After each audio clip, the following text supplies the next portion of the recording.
porque el estar de pie aquí es un milagro, solo que lo puede hacer el Señor.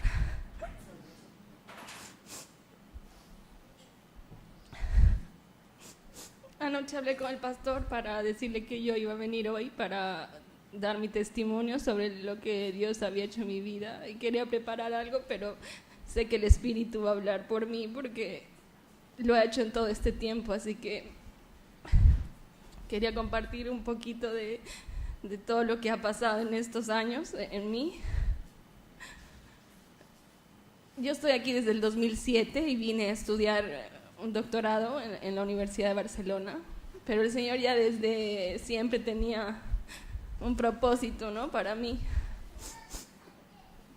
Yo me había alejado de sus caminos en Perú, pero Él tenía un propósito mayor. Y en el doctorado conocí a Anita Mayo, que muchos de ustedes conocen, y ella me trajo a esta iglesia. Pasaron 3 años y sentí un adormecimiento en mi cara en un principio, y me hicieron una resonancia y vieron una imagen en mi cerebro que no sabían primero lo que era, pero con el tiempo y los controles dijeron que lo más probable era un tumor cerebral. Y al tiempo vino mi hermano para hacerme compañía, ¿no?, si es que tenían que intervenirme o algo. Y bueno, aquí lo tengo, ¿no?, mi hermano también.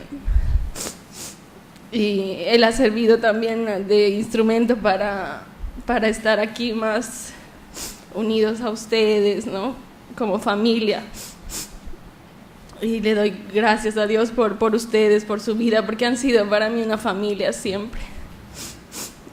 Y bueno,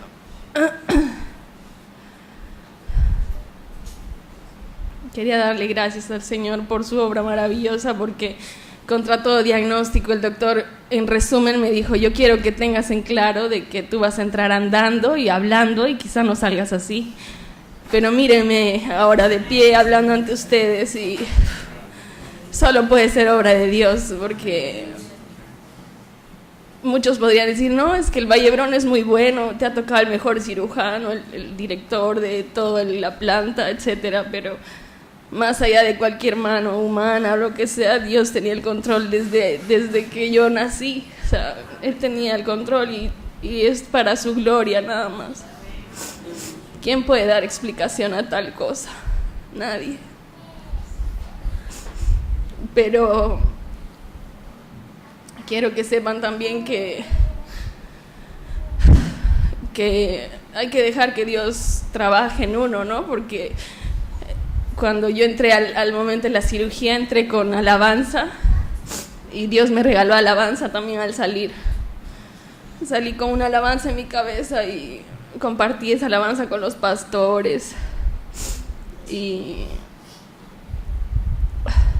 venían flashes también a mi cabeza de cuando hermanos por mí oraban y me decían: si crees, verás la gloria de Dios, ¿no? Pero la condición es creerle a Él fuera de cualquier cosa. Y también Ulises, cuando predicaba y decía: no en vano hay gente que está teniendo problemas de salud para que Dios sea glorificado, ¿no? Porque Dios no manda castigos ni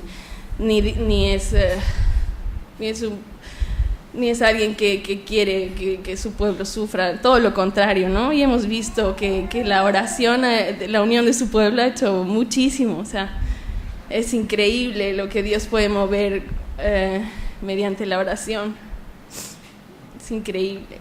Y bueno, les quiero dar las gracias y sobre todo la gloria a Dios por su obra en mí, ¿no? O sea, es un milagro palpable. Dios, así como ha hecho milagros antes, lo sigue haciendo hasta el día de hoy. Y bueno, permitámosle al Señor trabajar en nuestras vidas, ¿no? No solo físicamente, sino en sanidad del alma. Es el único que puede sanar cualquier cosa.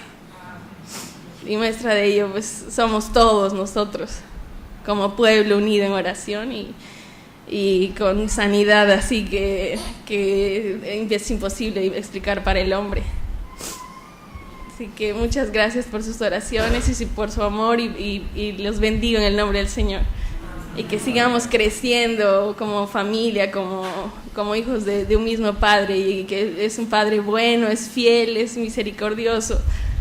Y bueno, solo me quedan darle gracias a Dios por sus vidas y que los bendiga siempre. Y sigan así de amorosos, de cariñosos, porque eso es Dios quien nos une, y Dios es el mismo amor, es la esencia del amor. Así que muchas gracias y los animo a eso, ¿no? A dejarle a Dios a que trabaje en nuestras vidas.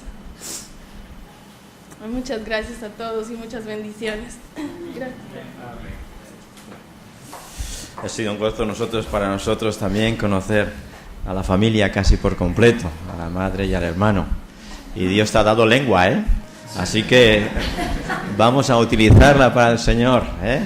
El Señor te bendiga, Vanessa.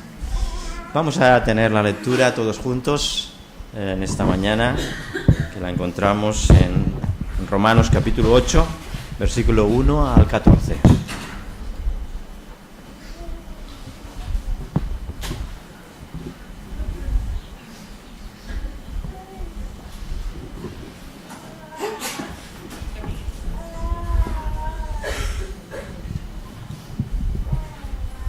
La lectura de ahora lo tenemos en Romanos capítulo 8 del 1 al 14. Ahora pues ninguna condenación hay para los que están en Cristo Jesús, los que no andan conforme a la carne, sino conforme al Espíritu. Porque la ley del Espíritu de vida en Cristo Jesús me ha librado de la ley del pecado y de la muerte. Porque lo que era imposible para la ley, por cuanto era débil por la carne, Dios enviado a su Hijo en semejanza de carne de pecado, y a causa del pecado condenó al pecado en la carne, para la justicia y la ley de cumplirse en nosotros, que no andamos conforme a la carne, sino conforme al Espíritu. Porque los que son de la carne piensan en las cosas de la carne, pero los que son de espíritu en las cosas del Espíritu. Porque el ocuparse de la carne es muerte, pero el ocuparse del Espíritu es vida y paz. Por cuanto los designios de la carne son enemistad contra Dios, porque no suplen a la ley de Dios, ni tampoco pueden, y los que viven según la carne no pueden agradar a Dios. Mas vosotros no vivís según la carne, sino que según el Espíritu, si es que el Espíritu de Dios mora en vosotros. Y si alguno no tiene el Espíritu de Cristo, no es de él. Pero si Cristo está en vosotros, el cuerpo de verdad está muerto a causa del pecado, mas el Espíritu vive a causa de la justicia.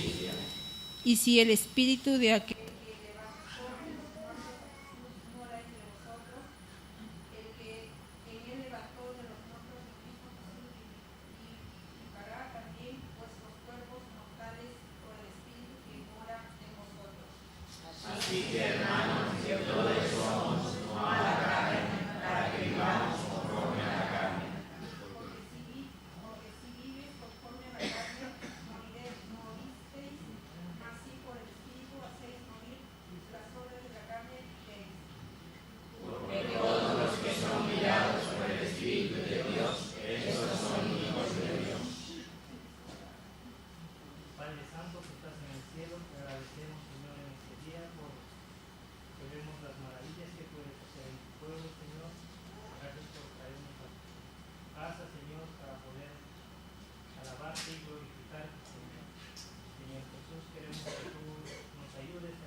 Hermanos, muy buenos días.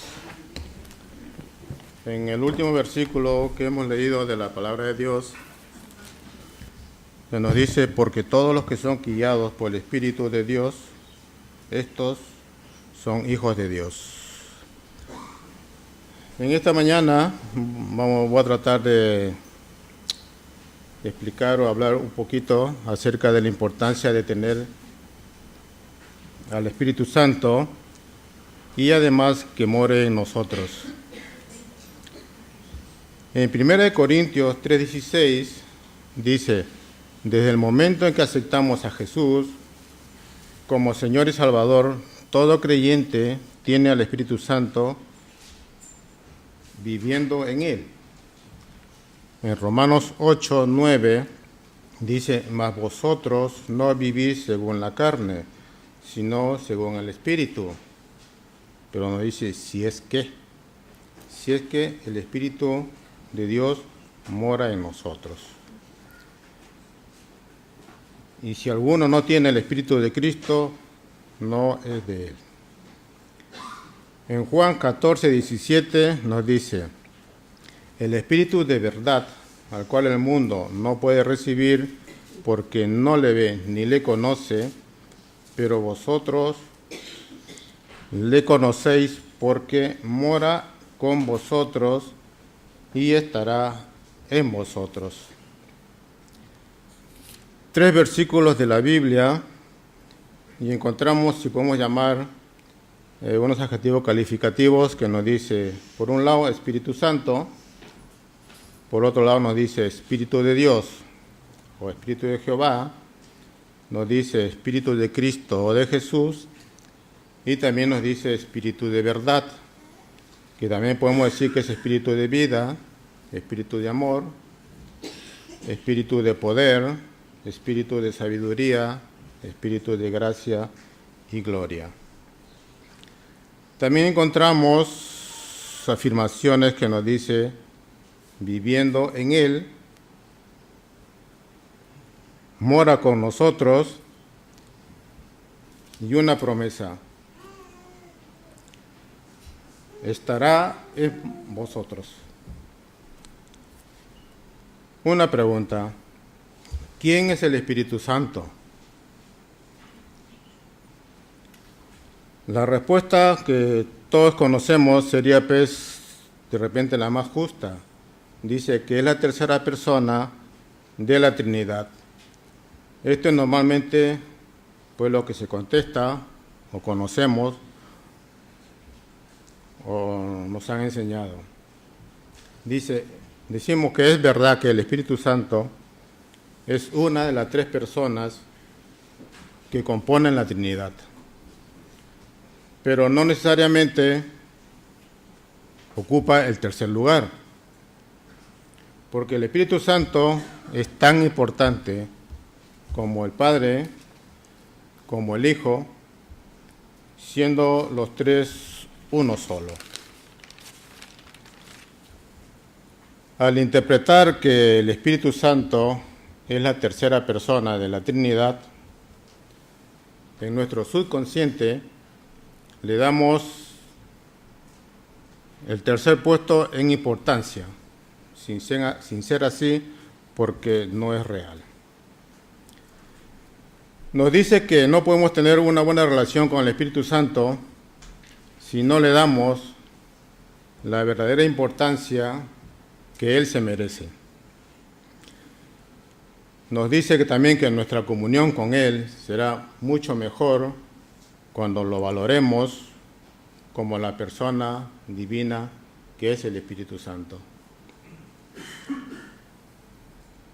Es necesario que todos nosotros admitamos y reconozcamos la importancia del Espíritu Santo en el plan redentor de Dios para con nosotros.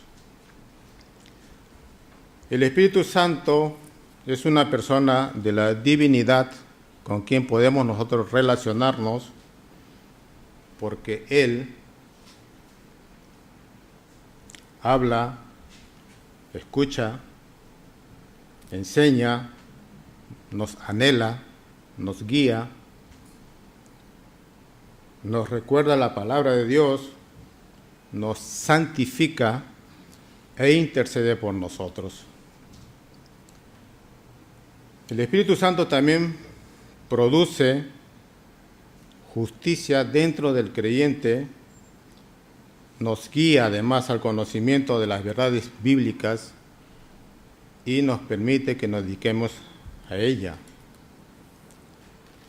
Por ser el Espíritu Santo una persona divina como el Padre y como el Hijo, también piensa. A partir de estos momentos iré indicando algunos versículos de los cuales he tratado o he sacado lo que estamos diciendo. Piensa, pero no lo vamos a leer, simplemente lo dejaremos indicado. Piensa, Romanos 8:27. Siente, Romanos 15:30. Tiene voluntad, 1 Corintios 12:11. Y tiene la capacidad de amar. El Espíritu Santo constantemente obra en nuestras vidas para impulsarnos y señalarnos la dirección correcta que debemos de llevar en nuestras vidas. Es importante y tenemos que dejar que el Espíritu Santo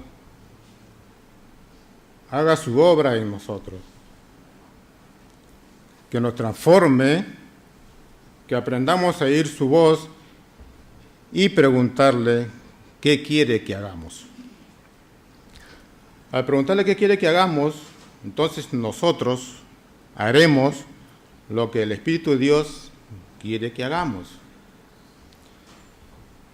Nosotros tendremos lo que el Espíritu de Dios quiere que tengamos.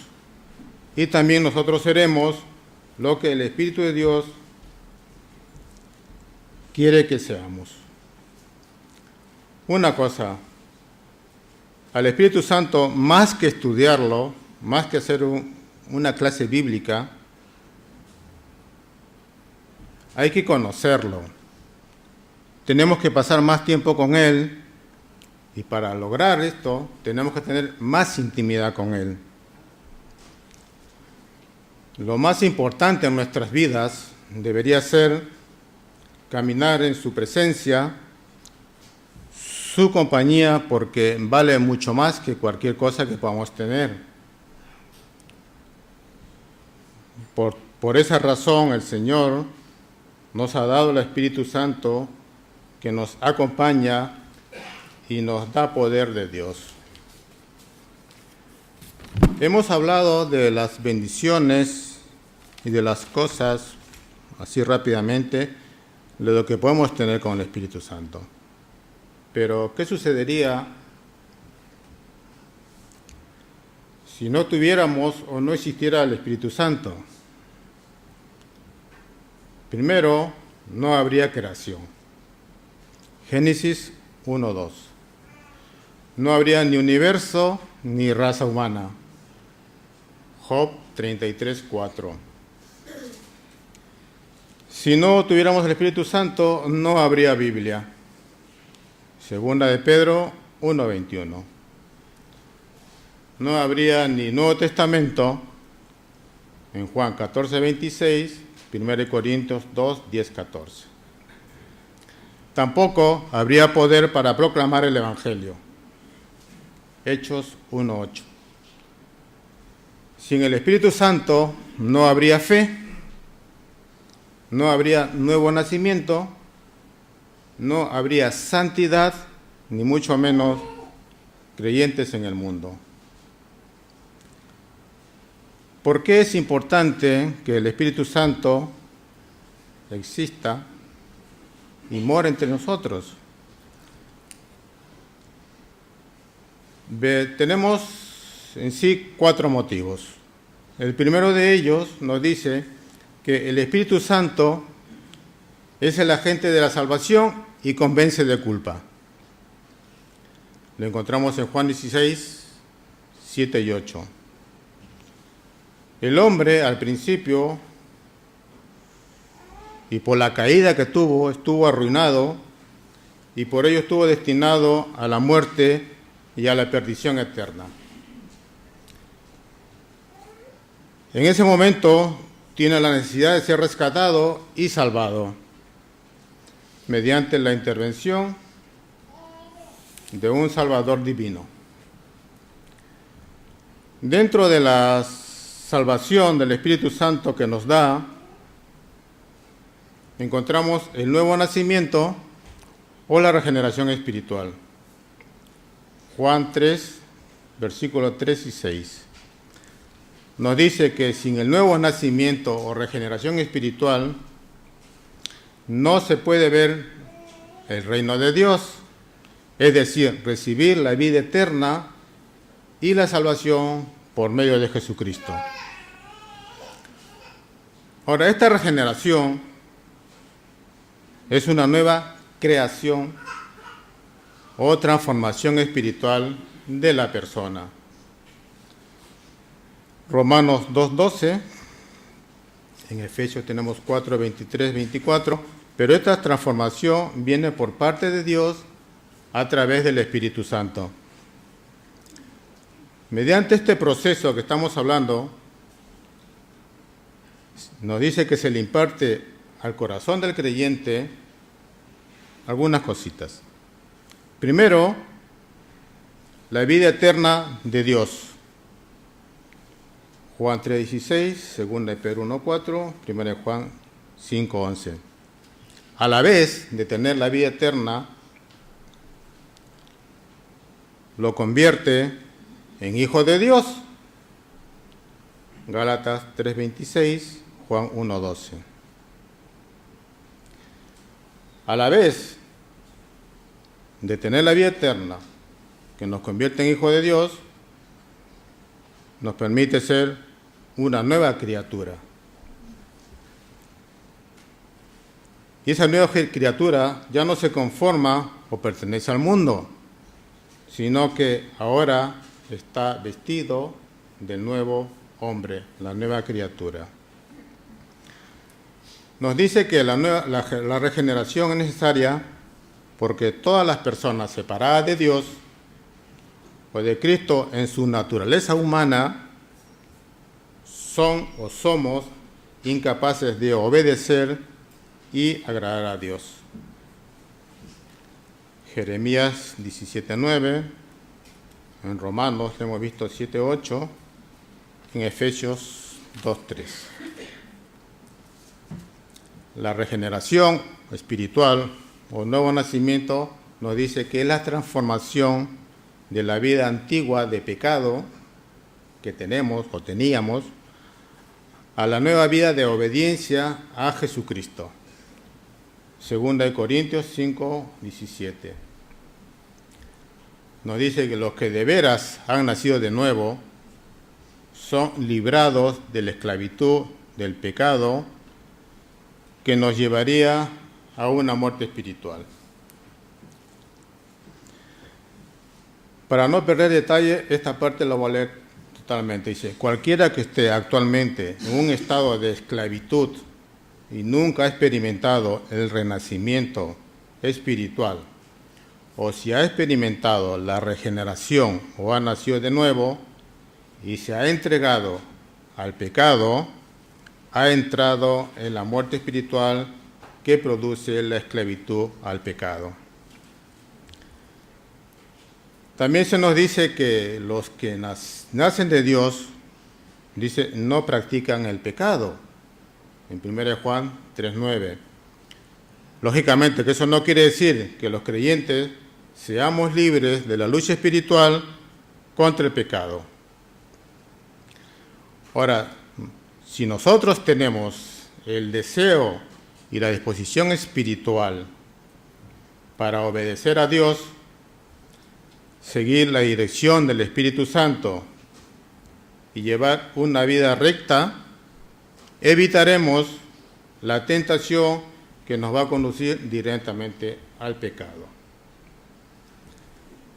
Nos dice que dejarán de ser nacidos de nuevo si no mantenemos el deseo sincero y el esfuerzo victorioso por agradar a Dios y evitar el pecado. Y eso se logra de la siguiente manera, se dice, Ese esfuerzo lo logramos solo mediante la gracia que Cristo da a los creyentes, solo mediante la relación continua con Cristo y la total dependencia al Espíritu Santo.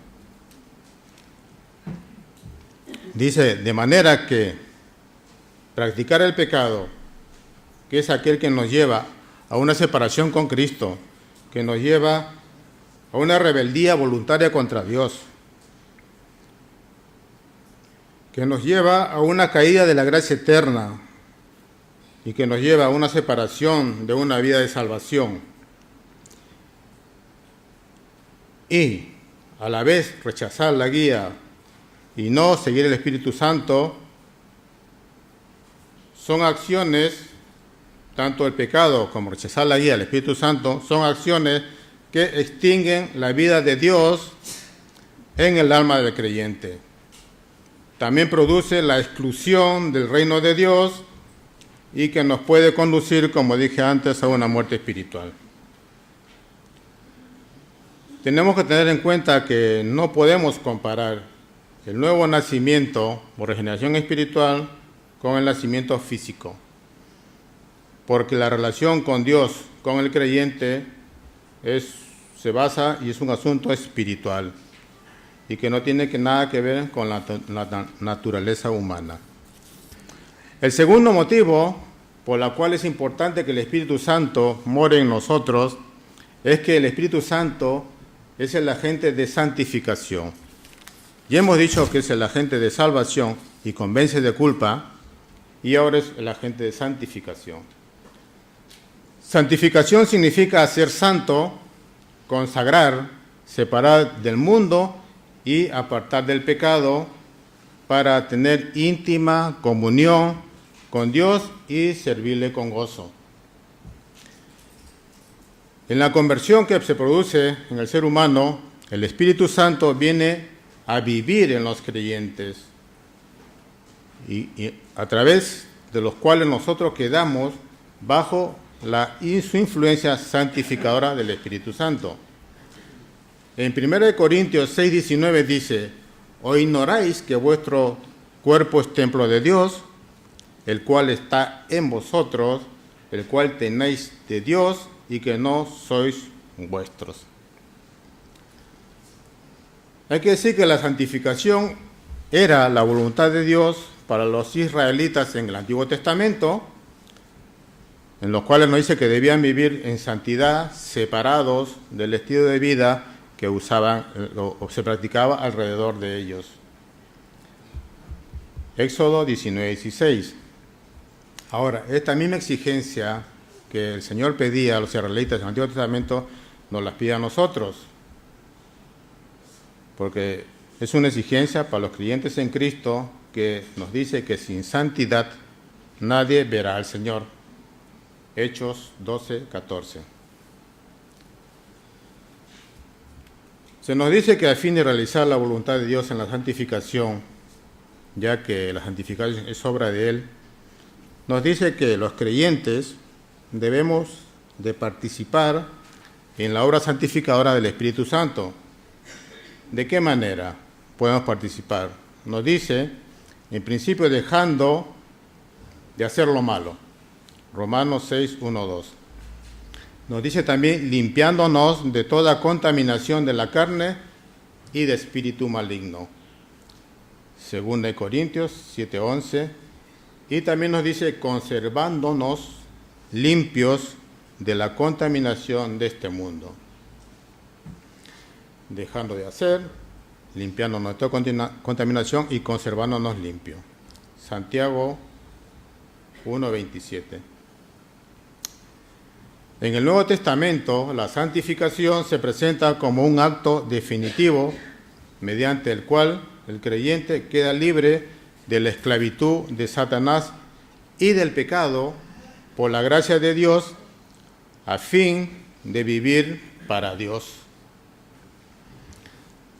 Lo que estamos mencionando lo encontramos en Romanos 6:18, 2 Corintios 5:17, Efesios 2:4-6 y Colosenses 3:13.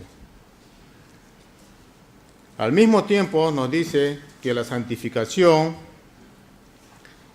se describe como un proceso de toda la vida, por lo cual el creyente continúa dando muerte a los malos hábitos de la carne. A través del tiempo, la santificación, este proceso permite que nos transformemos a imagen de Cristo, crecemos en la gracia, procedemos con mayor amor a Dios y a nuestro prójimo.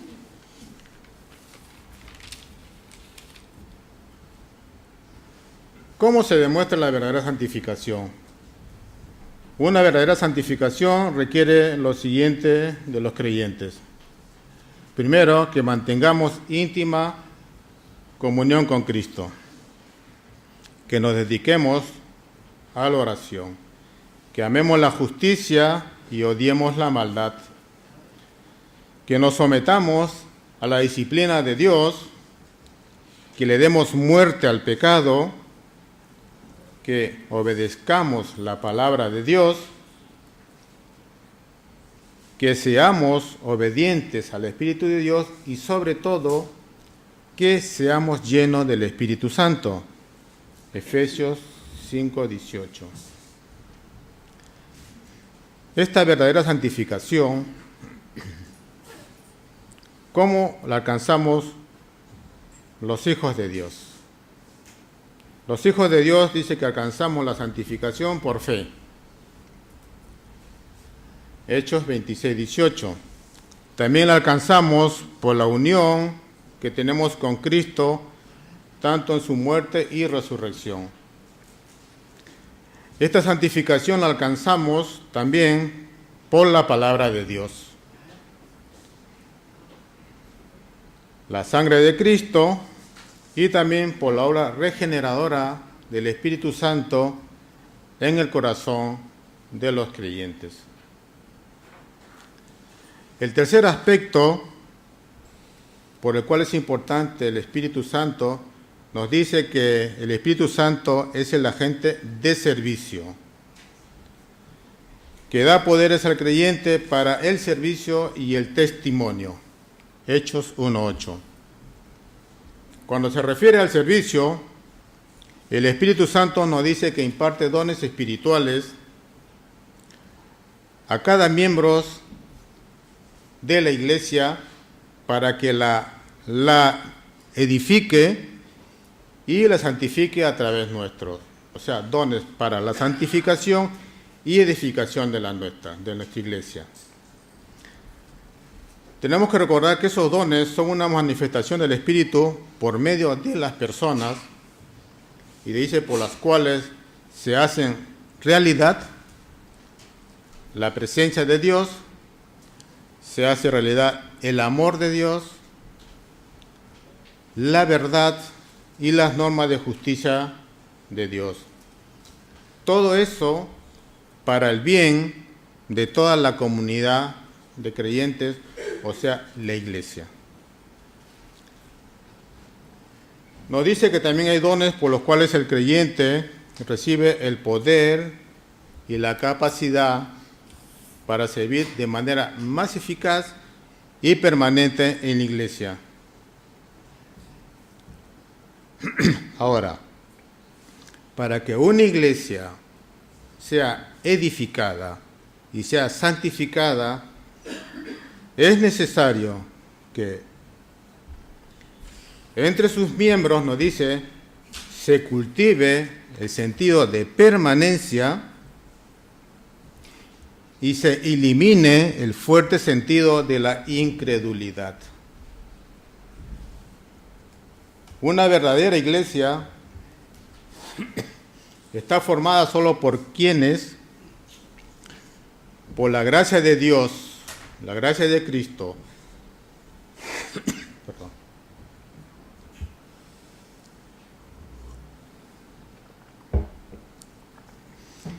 nos dice, y la comunión del Espíritu Santo, son fieles al Señor y a la palabra de Dios.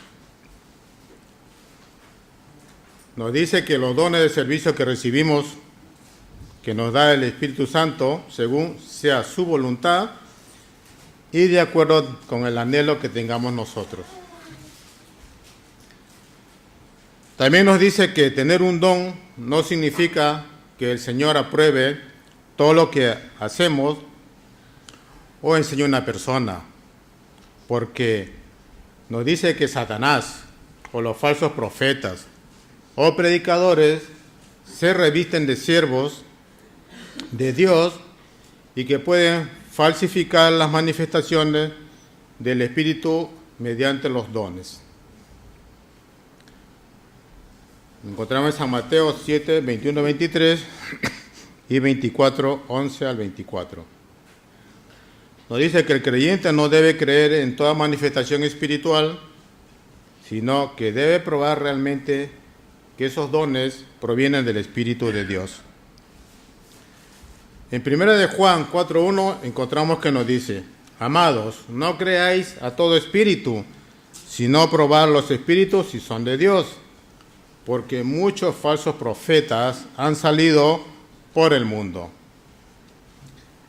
En 1 de Tesalonicenses 5.21 nos dice: examinarlo todo, retener lo bueno.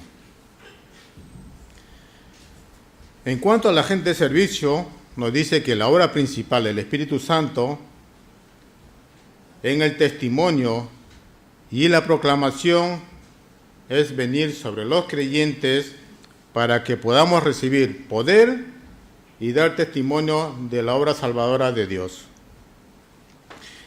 y también de la resurrección de Cristo. Esta unción que recibimos nosotros es la misma que descendió sobre Jesús y sobre sus discípulos, donde le dio poder para proclamar la palabra de Dios. Y el cuarto y último motivo, el Espíritu Santo es el agente que bautiza a los creyentes para formar un solo cuerpo de Cristo. En 1 Corintios 12:13 nos dice: porque por un solo Espíritu fuimos todos bautizados en un cuerpo. Ahora, el bautismo por un solo Espíritu no se refiere al bautismo en el agua, sino que está refiriendo más bien al bautismo del Espíritu Santo al creyente para que forme parte del cuerpo de Cristo. Y también uniendo este cuerpo y haciéndolo espiritualmente en la iglesia uno solo con otros creyentes. Por eso se nos dice que somos el templo de Dios. Cada creyente es el templo de Dios y formamos uno solo. Esta transformación o este espíritu, por un solo espíritu, se le denomina una transformación o regeneración espiritual. ¿Qué ocurre con la conversión y que pone al creyente en Cristo? Vamos a terminar diciendo que el Espíritu Santo no solo bautiza, nos dice, vive en la iglesia, 1 Corintios 3:16, la edifica, Efesios 2:22, inspira su adoración a Dios, Filipenses 3:3, nos dice, dirige su misión, Hechos 13:2-4, designa a sus obreros, Hechos 20:28, unge a sus predicadores, 1 Corintios 2:4, imparte dones, 1 Corintios 12:1-11, guarda el evangelio que le ha sido confiado, 2 Timoteo 1:14, y promueve su justicia. Lógicamente, para saber los motivos por los cuales hemos detallado que no solo bautiza, entonces si comenzamos a leer cada versículo nos encontraremos que no solamente vamos a encontrar por qué la edifica, sino los motivos por los cuales la va a hacer. Si comenzamos a buscar en cada versículo, a leerla, a escudriñar la palabra, ¿por qué unge a sus predicadores? Entonces dejamos los versículos indicados para que nosotros busquemos que si lo que se está diciendo es correcto y no es palabra de hombre. Yo quisiera que para terminar la parte final que he puesto, no solamente la diga yo, sino la digamos todos nosotros. Me gustaría que lo reflejáramos y todos dijéramos lo mismo. Dice, teniendo en cuenta estas verdades, debemos de tratar al Espíritu Santo como una persona y considerarlo como el Dios infinito que vive en él, de todo creyente, y es digno de adoración, honor y obediencia. Amén. Eso es lo que queremos, que nosotros entendamos lo que es el Espíritu Santo, así en una forma muy rápida. Y lo que yo quiero es que nos sirva de algo. Si nos olvidamos que existe el Espíritu Santo, pues lo traeremos a nuestra mente y le demos el sitio que se corresponde. Que el Señor nos bendiga. Amén.